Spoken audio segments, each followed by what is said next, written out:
Hello from slidenerd and hello from Weaves. What's up folks? In this video, I'm going to talk about what an adapter is in Android.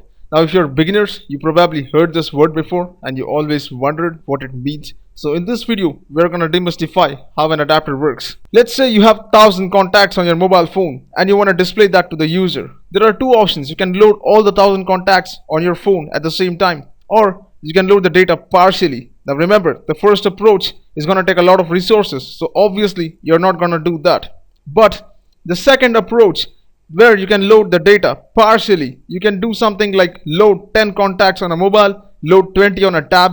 But think about this, different mobile phones have different screen sizes. How will you know exactly how much data to load, right? And besides, how will you manage the index? The user scrolls down, he goes up, he goes back.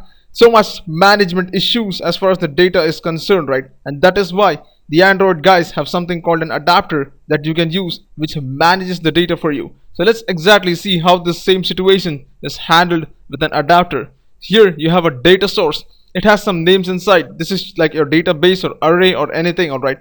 Then what you have is you have an adapter. What it does, it takes the data, it creates a view out of the data, and it gives it to someone called an adapter view. Now this adapter view displays the data just the way you want. Pretty simple, right?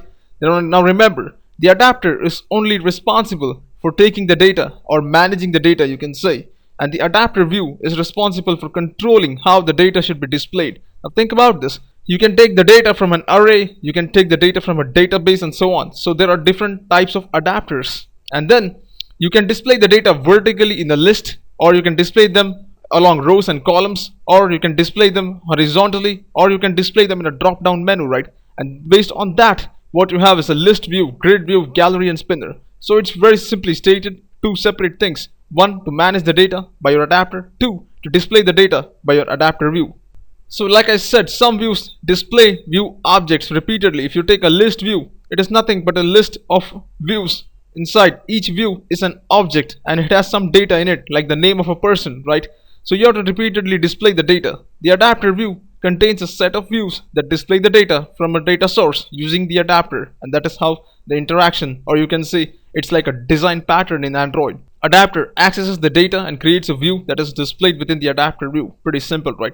So let's go ahead and see the different types of sources of data that you can read and the different ways you can display the data on the screen. So first, we are talking about the different types of adapter views. Now if you guys are beginners, you have definitely seen this 100 times by now.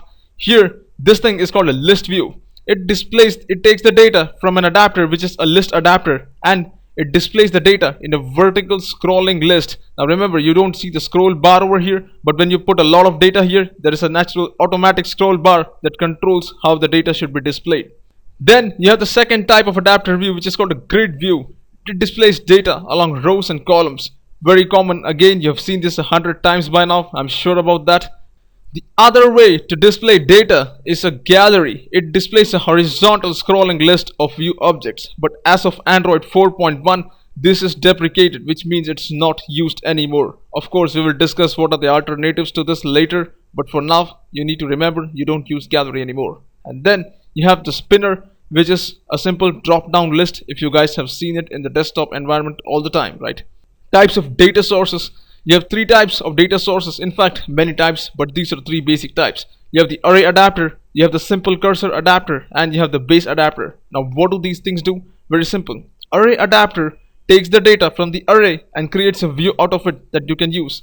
SimpleCursorAdapter takes the data from a cursor and creates a view out of that which you can use. Now you probably are wondering, what is a cursor? Very simple. A cursor is nothing but an object in Android that represents data taken from the database. And then you have the BaseAdapter, which is a custom adapter that you can define and customize as to how the data should be extracted, how the data should be processed, how the view should be generated, and so on. Now again, it's a very advanced topic as far as adapters are concerned. At this moment, I'm not going to go into the details of the BaseAdapter, but remember, custom views, or you can say custom stuff, use BaseAdapter, right? So I hope you guys have understood something out of this small video. If you like what you saw, please subscribe to my channel. Let me know your thoughts. I would love to hear from you guys. Thanks for watching. I'll catch you guys in the next vid. Have a nice day.